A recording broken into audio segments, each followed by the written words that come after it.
Hey everyone, Chaps here, and this is everything you need to know about the Mega Backdoor Roth conversion. As my normal disclaimer up front, I didn't go to school for this, I'm not a finance guru, but I learned a lot about finance in 2022 as I was doing all my research, so I figured I'd pass along some of my learnings. In this video, I'm not going to go into every tiny little detail about the Mega Backdoor Roth. There are so many little nooks and crannies that we could dive into, but I'm going to go through all of the basics, and hopefully by the end of this, you'll understand what it is, if it works for you, and how to actually go ahead and do it. I'm not going to go into all of the tiny details, like I said, but I am going to have some links down below, so if you want to do it and you run into these special cases, I've got plenty of resources linked down below.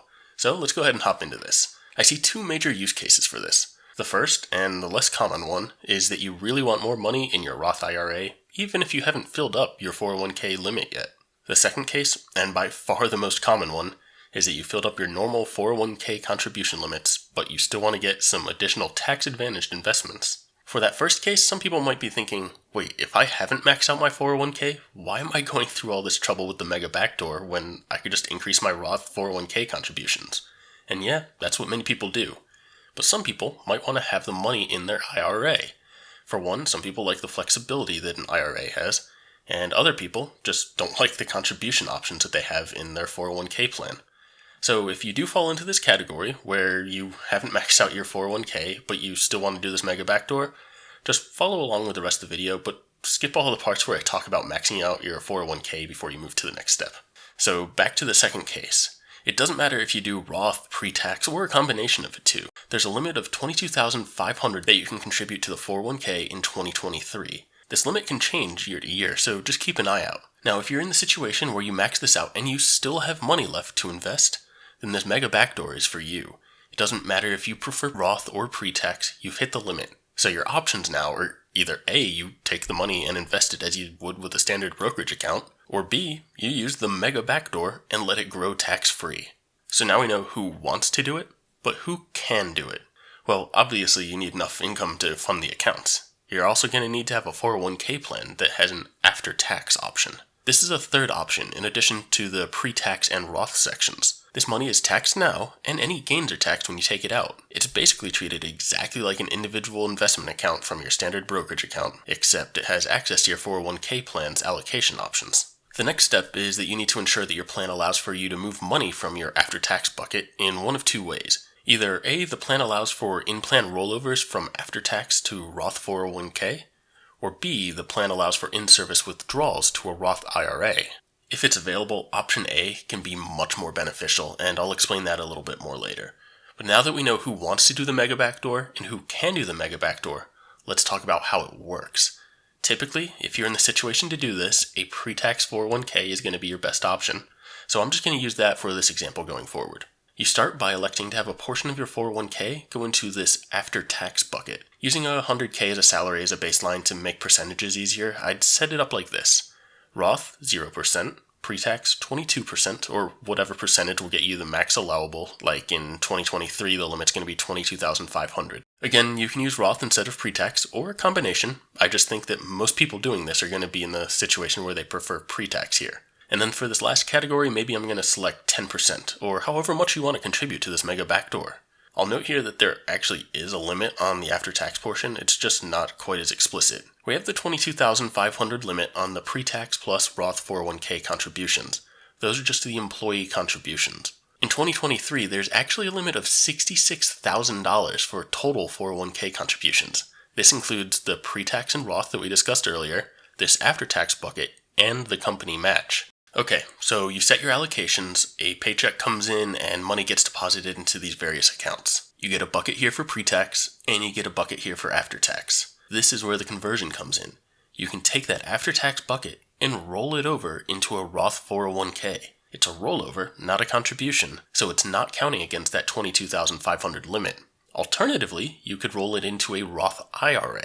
Again, a rollover, not a contribution, so it's not going against that $6,000 limit on IRAs. That's essentially all a Mega Backdoor Roth is. It's that conversion or rollover from that after-tax bucket to your Roth 401k or IRA. But hey, you're going through all of this trouble to do this backdoor thing, you probably want to be as efficient as possible, right? With a simple rollover of your contributions, there's no tax due. But what if you wait too long and it incurs some earnings or gains before you do the rollover? Well, in this case, those gains would be taxable. Now, obviously that's not great, so how do we mitigate that? Well, obviously we just roll it over before it incurs any gains. Earlier, I mentioned that if you have the option to roll over into your Roth 401k, it might be more beneficial than using the IRA. This is because, depending on how your plan is set up, it might be able to happen automatically. Like, you get a paycheck, money goes into this after-tax bucket, and then it automatically gets transferred from there into your Roth 401k.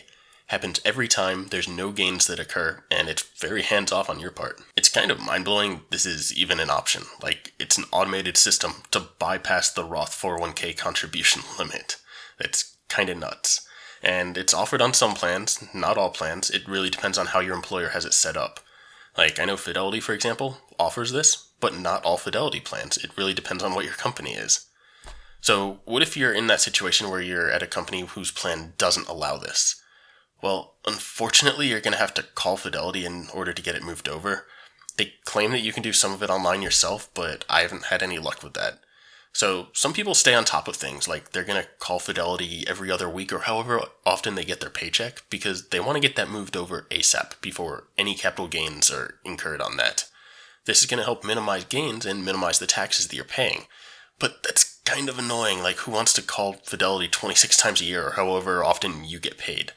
Some people opt to do it monthly or quarterly, and honestly, in the grand scheme of things, it's not a huge deal to skip a couple paychecks of calling. Like, incurring a few capital gains here and there isn't going to kill you. Let's keep using that $100,000 salary example with $10K being used for the Mega Backdoor. That's $385 per paycheck, just ignoring taxes to be conservative here. If we assume 8% growth per year, which is 0.6 compounding monthly or 0.3% per pay period, if we skip a pay period, that growth is going to be about $1.14. After our next paycheck, we're going to call and convert that. We had that one period of growth and now we're going to pay something like 24% taxes on it. Let's just be conservative as a single filer here and use that 24%.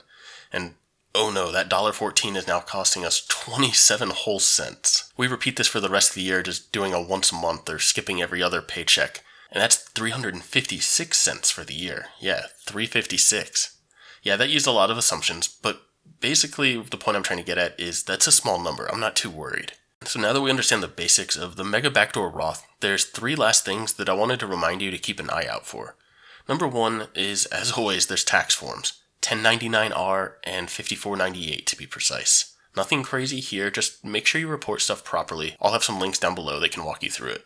Number 2 is to keep track of the company match. Ensure that the company match you're receiving isn't being based on your after-tax dollars. If it is, you'll likely have some after-tax dollars sitting in your account that haven't vested, or you'll take a penalty if you're trying to withdraw them. Typically, a company will match the after-tax part last, so as long as you contribute to Roth or pre-tax all year, you should be fine. And sort of going along with that is number 3, and it's to check your plan information about the order in which funds are removed when you do a withdrawal or a transfer. Your RSP may not have any control over what bucket a rollover withdrawal comes from. Luckily, again, after tax is often the last to be filled and the first to be pulled from.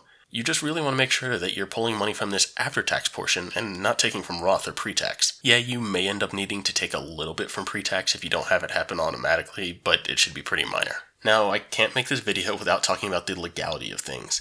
Just as with the standard backdoor Roth IRA, there has been legislation that has been proposed in order to get rid of this. Now, as things stand now, it's still legal, but who knows for how much longer. Personally, I don't see it changing anytime soon, but hey, I figured jump on it while you can, right? This whole Mega Backdoor thing makes for a strange situation. Tax advantage accounts are clearly beneficial, and that's why they put limits and checks on this to limit the benefit that people can get from it. But the Mega Backdoor just takes that limit and blows the lid off of it. You need to be making enough money to even consider trying this. And then things like the Mega Backdoor just give you even more of an advantage. The rich are able to get richer. They get this additional advantage that other people just aren't able to take advantage of. It's absolutely insane that it's legal. But hey, as I said earlier, just like the standard backdoor IRA, if it's legal now, you might as well take advantage of it, right? It may not be here forever, and it probably shouldn't be, so take advantage while you can, I guess. And with that, I think we covered everything. We talked about who wants to do a Mega Backdoor, who can do it, how you do it, and then some of the traps to look out for. If you have any additional questions, hit me up on Twitter or leave a comment down below. Hopefully you guys enjoyed this style of video where it's sort of a finance amateur explaining some of his learnings. If it was, go ahead and hit that like button, subscribe if you want to see more content. Thanks for watching, everyone, and I'll catch you next time.